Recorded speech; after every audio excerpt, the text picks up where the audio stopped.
Hello and welcome back to Beckler Guitars and Repairs, and today we're checking out an LTD EC-1000.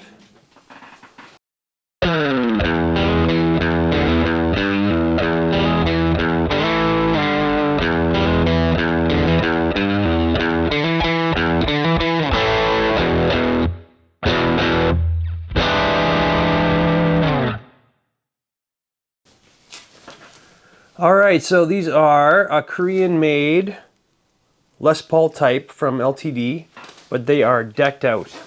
They have lots of crazy cool specs and lots of nice hardware and features, so let's get into it.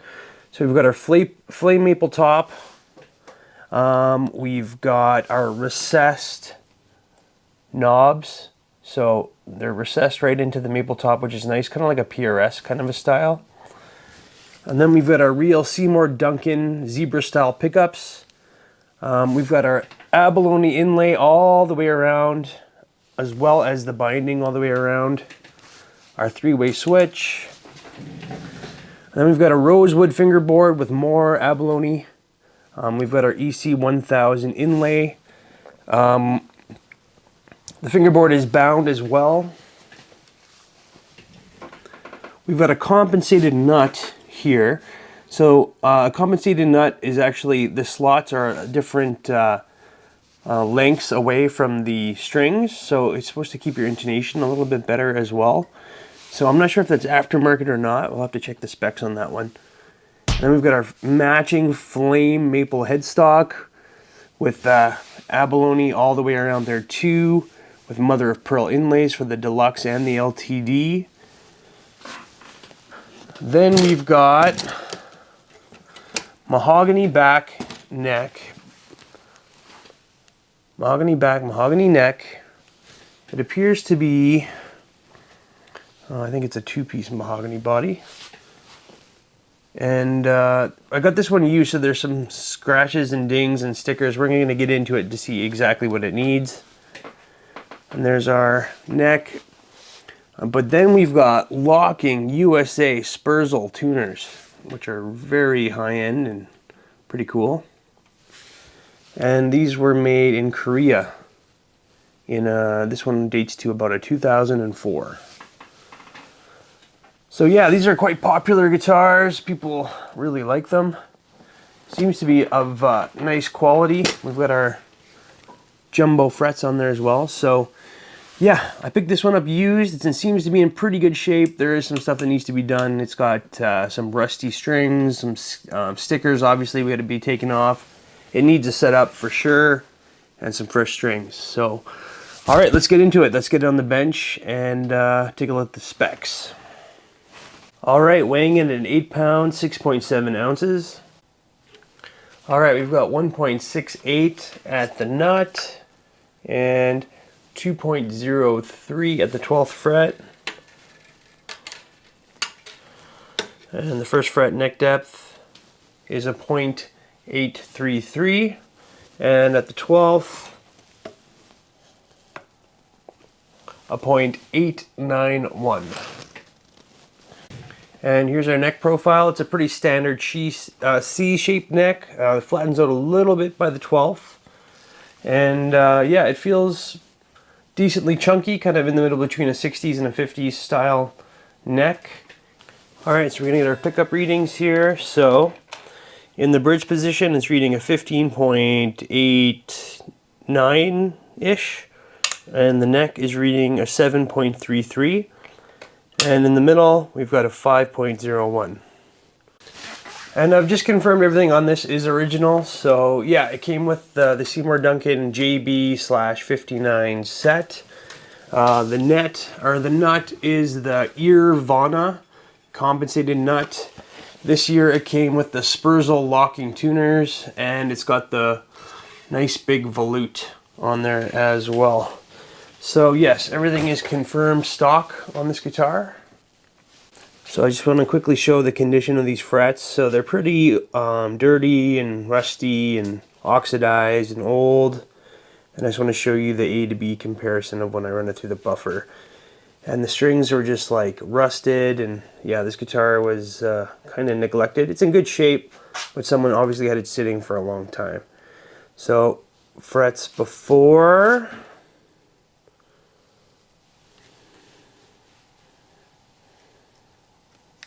and after.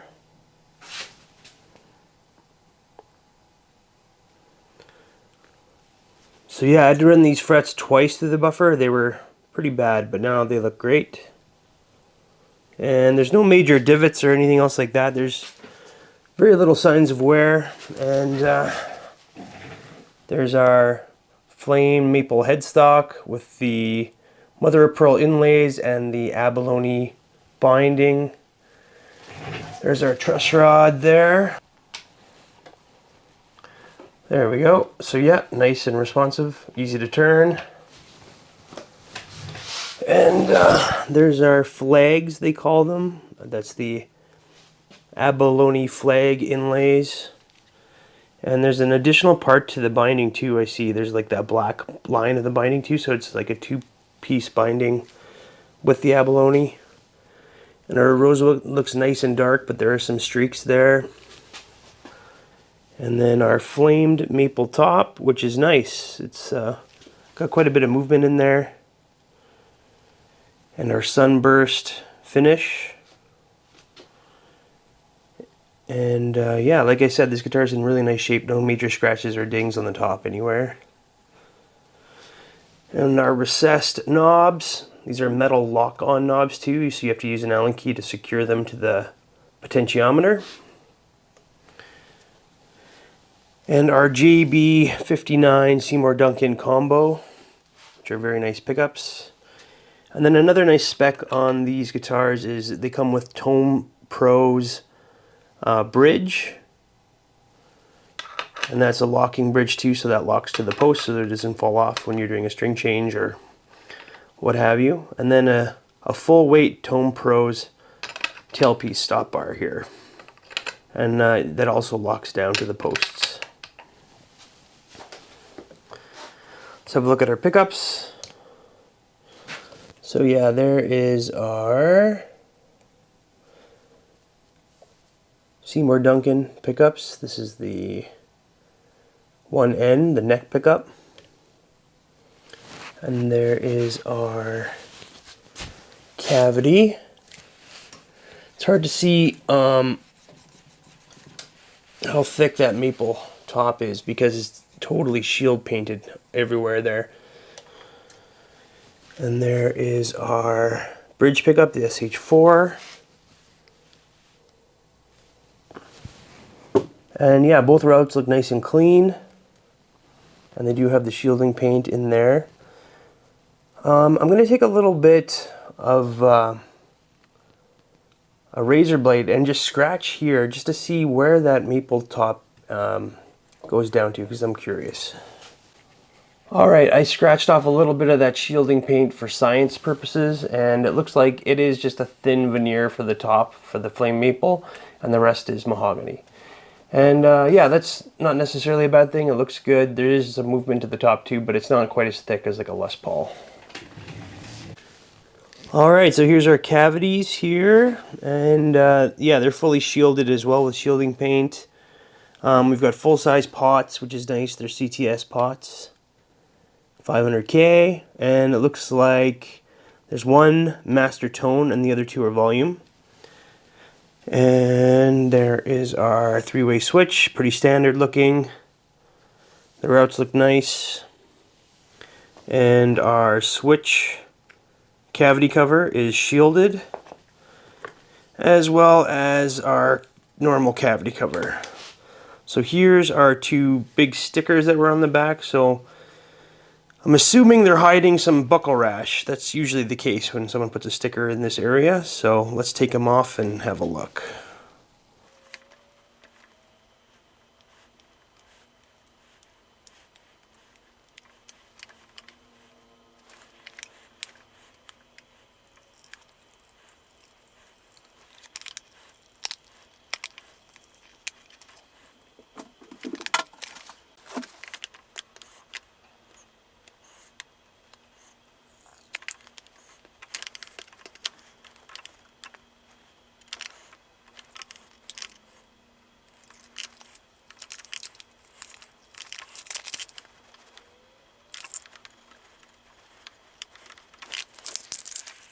it looks like there is a bit of buckle rash, but it's not really that bad at all. But the guitar, or like, don't put stickers on your guitars, people, especially if it's like half decent, or if you think the next owner wouldn't want them on there, because those were cheap stickers, so they left most of the residue on the guitar. So now this is a big pain to get off. So I like to use Goo Gone. It's safe for poly finishes, which is what this is. So now I'm going to go ahead and put some Goo Gone on there and wait a while for it to soak into the glue. And then I'm going to wipe everything up with a microfiber cloth. So I'm going to go ahead and just rub that in. Goo Gone works really good on some sticker residue and not great on others. So actually I can feel it breaking this stuff up pretty quickly. So that's promising. So yeah, just rubbing it in right into the glue. Try to mark it up a little bit too. And then I'm just going to sit and let that set, and then I'm going to wipe it all up.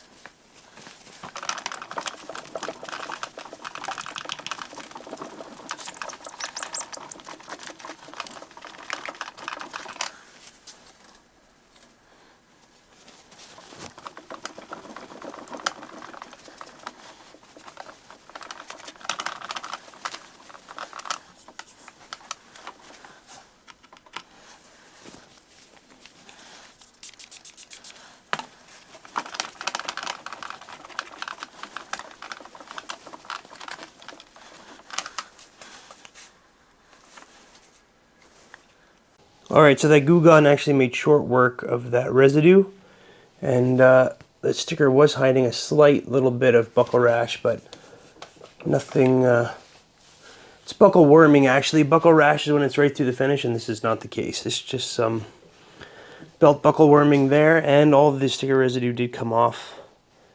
And we can have a look at the rest of the body. So that's a nice piece of mahogany. Looks like there's a seam line right here, and maybe right here. No, so it looks like, yeah, it's a two-piece mahogany back, which is pretty nice. We've got our comfort carve right here, like a belly carve, which you don't really see on Les Pauls that often.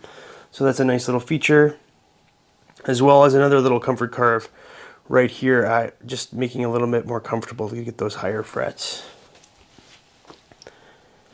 And yeah, a couple little marks over here, a little ding right there. The back's a little bit more marked up than the front, but still in quite decent condition. And our neck's in good shape, no impressions or dings. And there's a look at our nice big volute there, so that does provide a little bit of extra strength in that area. And here's our Spurzl locking tuners. Those are high quality tuners, and the locking is a nice feature. And there is our serial number, dating it to 2004. And ESP's got a pretty funky headstock there. Alright, so now I'm going to go ahead and restring it and set it up, and we'll see what the setup looks like.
Alright, so here's our setup on the 3rd fret. If I fret those frets, you can see in the 1st fret it's pretty close to the 1st fret. It's not quite as low as some of the guitars I have are, but it's decent. It's definitely comfortable to play up here.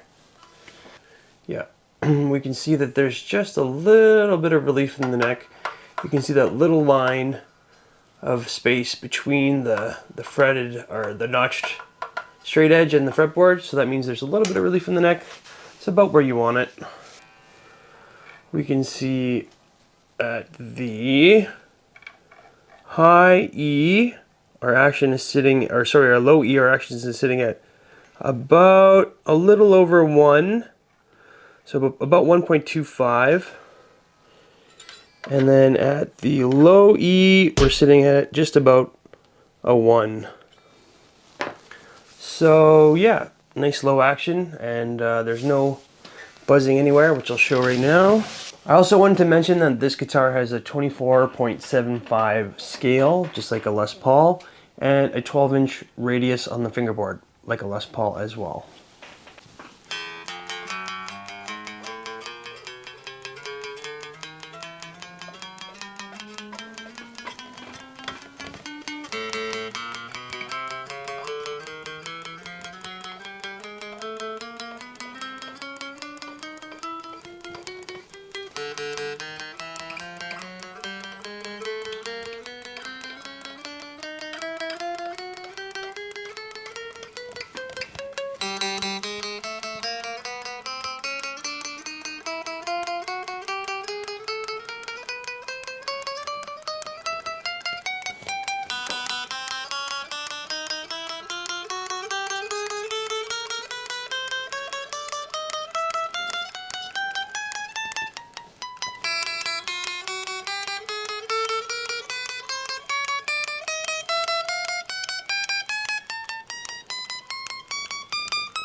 So yeah, action is nice and low. It's all set up and intonated, and there's no buzz anywhere. So it's nice. The fret ends are also nice and smooth. There's no fret sprout at all. So very silky smooth there.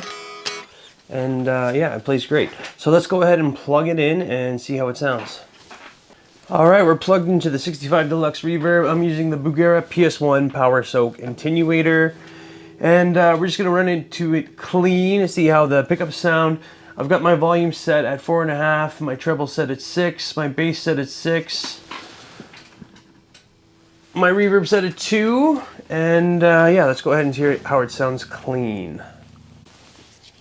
And we're just on the bridge pickup here. So this guitar has 2 volumes and a master tone.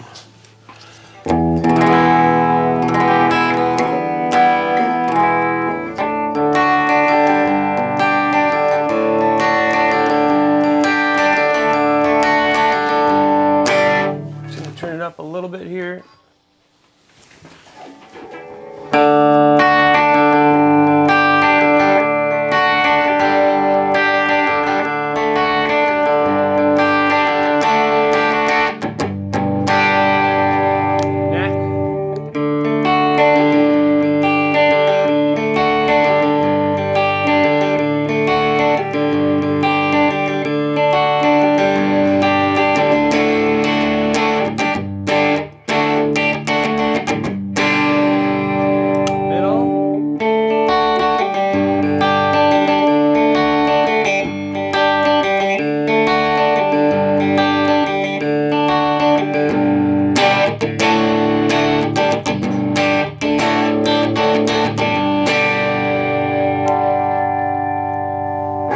Some finger picking. I'm back to the bridge here.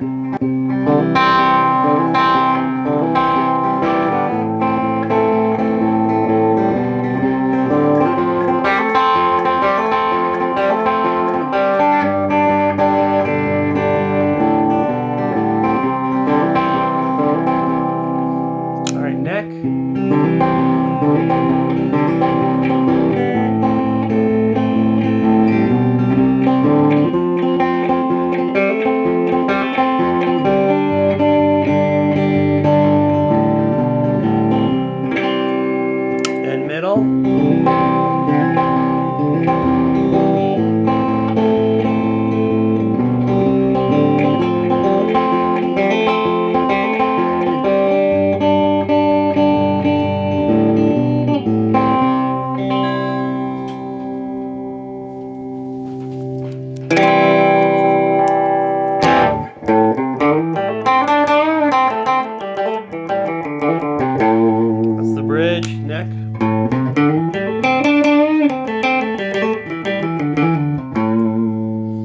middle.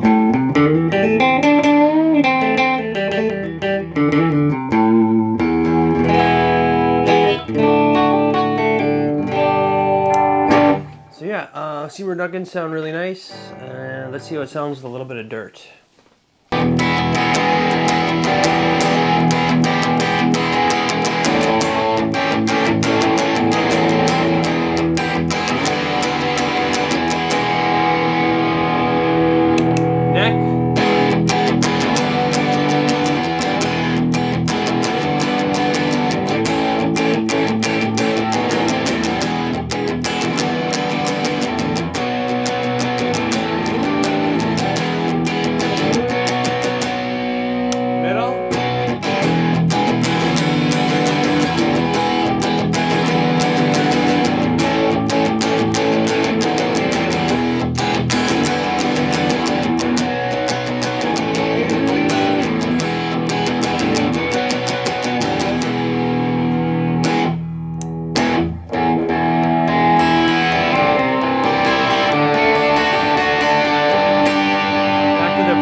Okay, final thoughts on the ESP LTD EC-1000 Deluxe.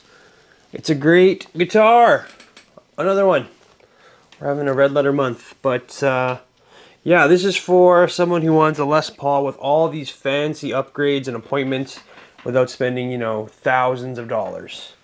Because this comes in at around the same price as like a Tribute, but you've got a heck of a lot more upgrades than your standard Les Paul. You've got your flamed matching headstock with abalone binding. You've got your nerd or head Vanna or whatever it is, compensated nut. Sound Vanna, I think, is the company, which is a nice upgrade. You've got abalone flags. You've got binding. You've got a rosewood fingerboard. You've got real Seymour Duncan pickups. You've got Tone Pros bridge and tailpiece, abalone binding, as well as normal binding all over the body, flamed maple top. You've got your volute. You've got your locking tuner Spurzle.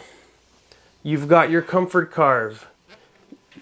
You've got your heel comfort carve and your cutaway comfort carve and your belly cut. You've got full-size pots. You've got it all. Yeah. This is a very nice guitar for the price. And yeah, it plays great, sounds great. The Seymour Duncans sound good. It's set up very nicely. It didn't require much. And yeah, smooth. Plays nice and low. No buzzing. I forgot to put the chest cover back on, but yeah, it will have a chest cover. Comes with a hard shell case that fits a Les Paul. And yeah, this one will be up for sale on the Reverb page if you want to have a look. If you're interested in becoming the next owner, go check it out. Alright, thanks for tuning in to Beckler Guitars and Repairs, and have a great day. See ya.